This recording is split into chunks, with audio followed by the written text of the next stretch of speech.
नमस्कार विद्यार्थी मित्रांनो, स्वागत आहे तुम्हा सर्वांचं आपल्या यूट्यूब चॅनलवरती। विद्यार्थी मित्रांनो, DVT मार्फत अतिशय महत्त्वपूर्ण अपडेट प्रसिद्ध झालेली आहे रिगार्डिंग डॉक्युमेंट व्हेरिफिकेशन। ज्या उमेदवाराने अजूनही 1457 जागेसाठी ITI क्राफ्ट इन्स्ट्रक्टर या पदासाठी डॉक्युमेंट व्हेरिफिकेशन केलेले नाही किंवा काही खाजगी कारणास्तव त्यांना डॉक्युमेंट व्हेरिफिकेशनला जाता आलं नाही, अशांसाठी पुन्हा एकदा शेवटची संधी म्हणून DVT मार्फत या ठिकाणी डॉक्युमेंट व्हेरिफिकेशनचा शेड्यूल जो आहे तो देण्यात आलेला आहे। पाहूयात सविस्तर या व्हिडिओच्या माध्यमातून तुम्हाला डॉक्युमेंट व्हेरिफिकेशनसाठी कधी बोलवण्यात आलेले आहे, कुठे बोलवण्यात आलेले आहे आणि कोणत्या वेळेवरती तुम्हाला हजर राहण्यास या ठिकाणी सांगण्यात आलेल्या सर्व बाबी आपण वन बाय वन या ठिकाणी पाहणार आहोत। त्यामुळे व्हिडिओ शेवटपर्यंत पाहायचा आहे। आताची ही महत्त्वपूर्ण अपडेट आलेली आहे, पहा।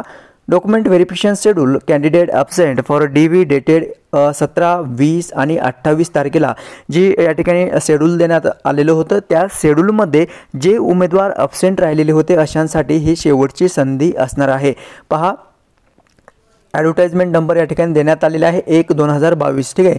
ITI क्राफ्ट इन्स्ट्रक्टर या पदासाठी आपण ही PDF जी आहे डाउनलोड करून घेऊया, जेणेकरून त्याच्यामध्ये आपल्याला अधिक माहिती घेता येईल। ओके, सो या ठिकाणी डेट तुम्ही पाहू शकता, दिनांक 11 ऑगस्ट 2025, म्हणजे आज या ठिकाणी अपडेट ही प्रसिद्ध झालेली आहे। ओके, सो कौशल्य रोजगार व उद्योजकता व नाविन्यता विभागाच्या अधिपत्याखालील व्यवसाय शिक्षण व प्रशिक्षण संचालनालय राज्यातील विविध शासकीय औद्योगिक प्रशिक्षण संस्थेमधील शिल्प निर्देशक 1457 पदे भरण्याकरिता दिनांक 17/8/2022 रोजी अधिकृत वेबसाईटवरती तुम्ही सर्वांनी जाहिरात देखील पाहिलेली होती। त्या जाहिराती अनुसरून तुम्ही एक्झाम दिली, क्वालिफाय झाला आणि नंतर तुम्हाला DVसाठी बोलवण्यात आलेलं होतं। तर DVकरिता जे उमेदवार ॲब्सेंट राहिलेले आहेत अशांसाठी शेवटची ही संधी या ठिकाणी उपलब्ध करून देण्यात आलेली आहे।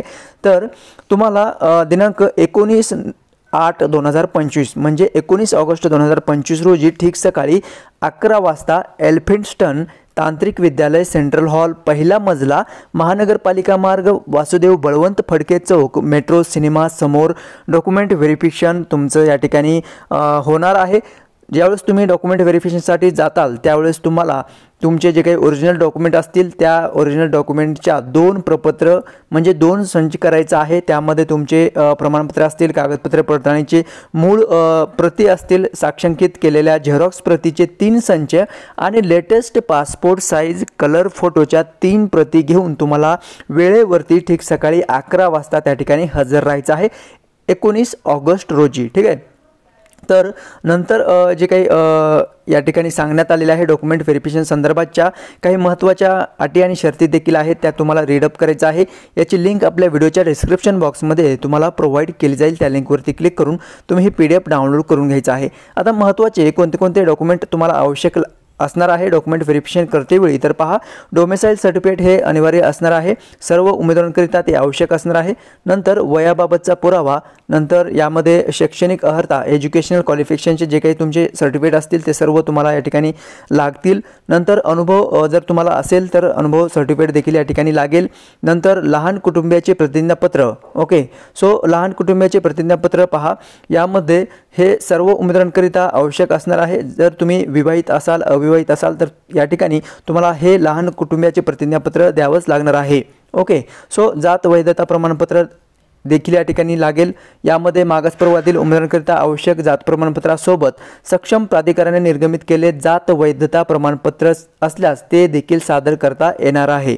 नंतर EWS जर तुम्ही प्रवर्गातील उमेदवार असताल तर त्या संदर्भाचं EWS सर्टिफिकेट देखील या ठिकाणी तुम्हाला लागणार आहे। नंतर नॉन क्रिमिनल NCL हेच देखील तुम्हाला लागणार आहे।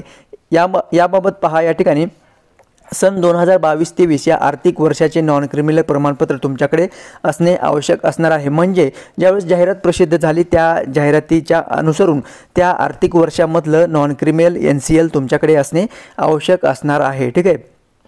तर हे काही महत्त्वपूर्ण डॉक्युमेंट्स आहेत। ॲज पर जे काही पॅरलल सामाजिक समांतर आरक्षण आहे त्या आरक्षणाच्या अधीन राहून दिव्यांग प्रमाणपत्र असेल, अनाथ प्रमाणपत्र असेल, खेळाडू प्रमाणपत्र, माजी सैनिक असेल, प्रकल्पग्रस्त असेल, तर ॲज पर जे काही या ठिकाणी रिझर्वेशन आहे त्यानुसार तुमच्याकडे सर्टिफिकेट असणे आवश्यक असणार आहे। ओके, सो हे काही महत्त्वपूर्ण या ठिकाणी डॉक्युमेंट आहे, ते तुम्हाला कॅरी आउट करून डॉक्युमेंट व्हेरिफिकेशन करतेवेळी हे सोबत घेऊन जायचं आहे। ओके, सो ही महत्त्वपूर्ण अपडेट आलेली आहे DVT मार्फत, जे की मी तुमच्यापर्यंत या ठिकाणी शेअर केलेली आहे। ओके. सो या व्यतिरिक्त तुमचे काही प्रश्न असतील पदभरती रिलेटेड तर तुम्ही नक्की कॉमेंट्स करून विचारू शकता. आणि हो, माहिती समजली असेल तर लाईक जरूर करायचं आहे. तुमच्या इतर मित्रांपर्यंत देखील शेअर करायचं आहे ज्यांनी DVT मार्फत ही एक्झाम दिली आणि क्वालिफाय झाले आणि परंतु त्यांना डॉक्युमेंट व्हेरिफिकेशन करता आलं नाही त्यांच्यापर्यंत. ठीक आहे. सो भेटूयात नेक्स्ट अपडेट घेऊन नवीन व्हिडिओच्या माध्यमातून. धन्यवाद.